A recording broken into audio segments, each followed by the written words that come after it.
I've been considered the resident media Joe Milton hater, right? Jump on me, message board if you want to. What I will say, and this is my defense of this, and it's as simple as it is I told you what I thought was true at the time. I hope Joe Milton has a fantastic career. I think the fact that Joe Milton was asked if he could play another position by Patriots media was borderline racist. We are so far beyond those days where you just ask an athletic black guy if he can play another position that I really thought those coaches were gone. And I mean at the high school level, because that's where stacking starts. Caleb, have you heard of that term before? Never heard of the term stacking. Stacking comes from way back, and it's sometimes subconscious. But when you line up, let's say, a football team, you put the white guy at quarterback because he's supposed to be smarter, right? Like back in the day. And you put same thing in baseball. You put the white guy at pitcher and catcher. So I thought that asking Joe Milton that question was so absolutely out of line. And I warned you in a different way about that New England media, because that's somebody that was mad that they took Joe Milton and wasted a pick. That is some goofball who likes his chatter and asked Joe Milton if he can play tight end. That's what that was. And it's sad. So I try to be very careful about this because I want to be very aware to race issues in this country. And I want to be clear too, Caleb, and I want to be clear too. I'm not saying it's a big race issue. It's not like other race issues in our country, but I think it's a subconscious thing by whoever asked that question. Sorry. And well, yeah, and that's where I was going. And look, 25 years ago, 30 years ago, yeah, I absolutely would have believed it. It still blows my mind that Warren Moon was asked to play a different position.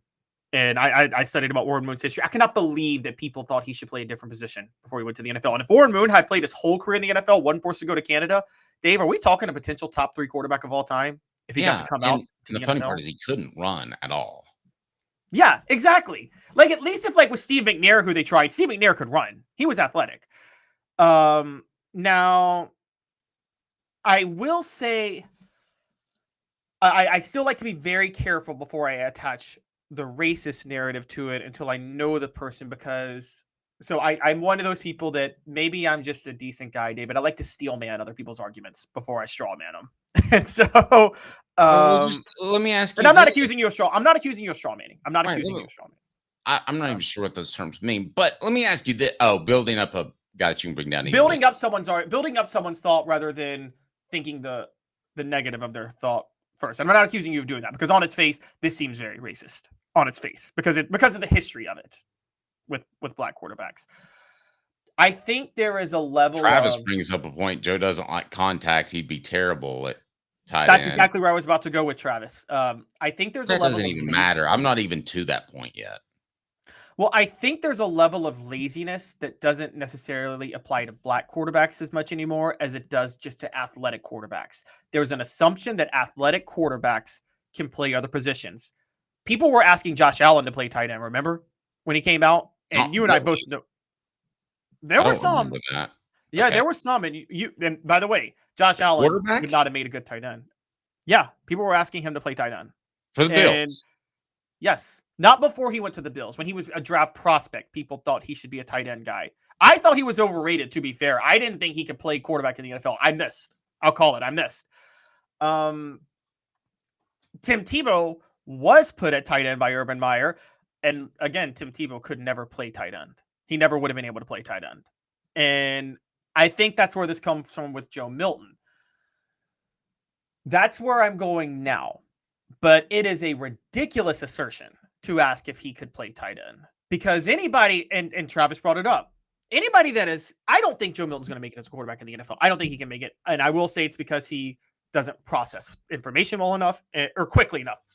Doesn't mean he's not smart. It just means he doesn't process quickly enough. And also he is just not accurate. But he doesn't, Travis took the words out of my mouth. He doesn't like to run already. If you don't like contact, how are you going to play tight end? He wouldn't be a good tight end. So for now, I won't attach the racial narrative to it because I don't know the person, so I'll be careful. It does have racial undertones. But more than anything, I think it's just lazy. I think it's just lazy, and I think it's just not studying the history of Joe Milton, the quarterback, and knowing what he can and can't do. Well, they probably haven't seen Joe Milton play a lot. I mean, by lazy, are they supposed to study film before he makes it to the complex? If you're going to ask somebody to switch a position, you should. Yeah. I mean, that's where I'm at. And also, given what you talked about, given the racial history of it, if you're going to ask a black quarterback to switch positions, you better know what you're darn talking about, right? That's a good point. Cover your own bases, whether or not you're right or wrong, whether or not your heart's coming from the right place. Cover your bases. Exactly. So don't sit there and it's already a very dicey topic when you start asking black quarterbacks to switch positions because of the history. So if you're going to do that, you'd better come correct, knowing the profile of a player. And if you knew the profile of Joe Milton, you would know that he can't play tight end. There's no way he could switch over to tight end. Okay. So what I would like for you guys to do on the message board is tell me if I'm way off base. And if you could just kind of racist, borderline racist, Dave, you're crazy. Somebody said that. I respect your opinion. It's just not the question I would have asked. And I've been in Caleb, about a bazillion press conferences. Yeah. And I've been around a bazillion prospects that theoretically could move other positions, but I respected the fact that they had spent their entire lives preparing to play that position and didn't ask them that question. Caleb, what if I called you tonight and I said, we're going to switch to a fashion show? I mean, that wouldn't suit your skill set. That would be insulting to you. That would be idiotic. It wouldn't be. I think it's analogous. I think asking him to play tight end is about that goofy as us going to Fashion Time with Hooker, brought to you by Vogue. Well, maybe you're basing that off the fact that I dress so well for the show every day. So you are a snazzy dresser. So I guess under spring portal, as far as guys can go in, you just ask a question. It closes tomorrow, but you can still take people afterwards. Go right ahead. Let me ask you this, Dave, because you actually covered a situation like this, and you were more tied to it than I was. You were probably part of the national narrative that came out of it. You covered when James Banks was asked to be Clausen's go-to receiver in 2003, right? Mm-hmm. And didn't James Banks say, I will only do this if I can play if you promise to move me back to quarterback the next year? I don't remember there being a promise made, but I know that Philip Fulmer made a lot of promises. And he didn't keep a lot of them.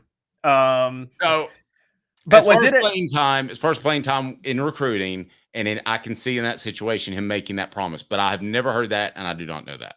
Was it a dicey topic then to ask the black quarterback to move to receiver? Just curiously, I don't know. I was wondering.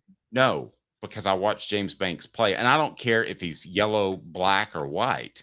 He's an athletic guy with a semi-accurate arm. I remember studying his tape back then.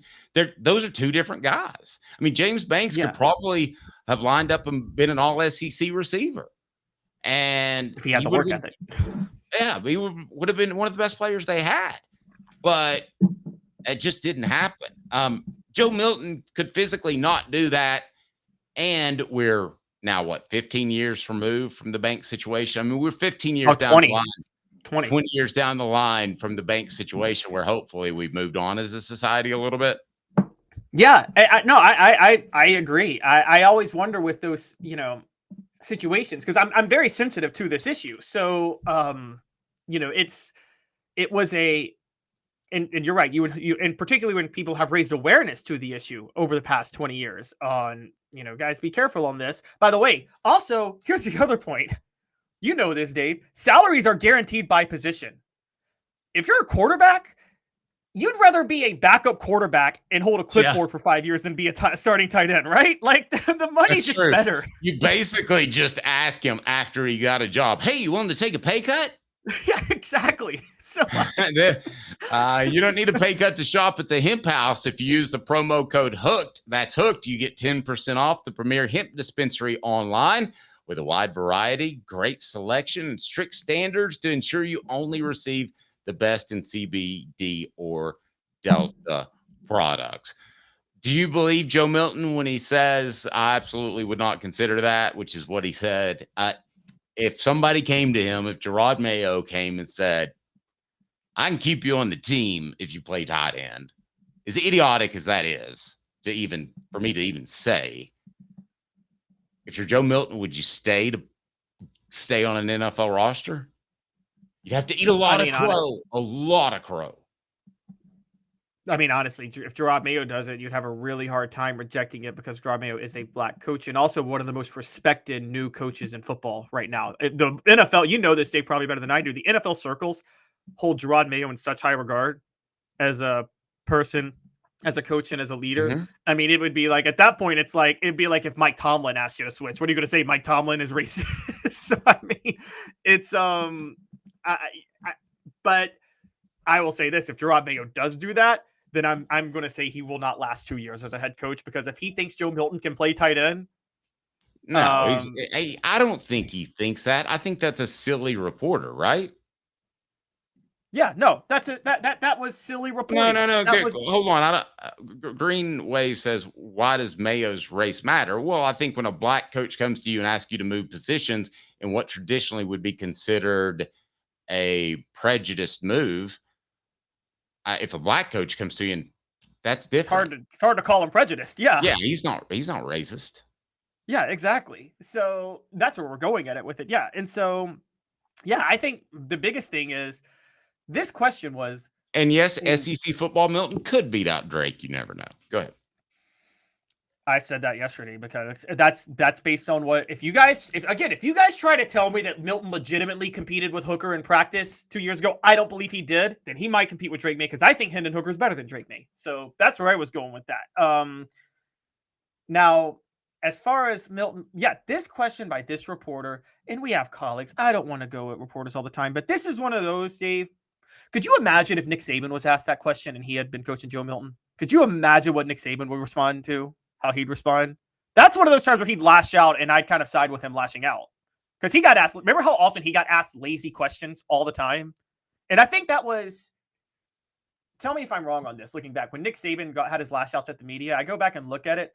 Don't you think most of the time when he got mad, it was because he thought the question was lazy and not thought out and not well researched? Yes. Green Wave, I want to address something you said on the message board. You said, I just always remove race from all equations and therefore don't have to worry about things being racist. One of the things I love most about sports is it's the furthest from racist you could possibly be. Everybody's basically treated by how fast you run the 40, how well you tackle, how well you throw, how well you catch, basically. However, I have been around in situations on both sides where I thought a white player got an advantage because he was white by a white coach, and a black player get an advantage because he was coached by a black player. Where I at least wondered, it was never a question that I would ask any of those guys, but it can go both ways. So I don't want to imply that those decisions are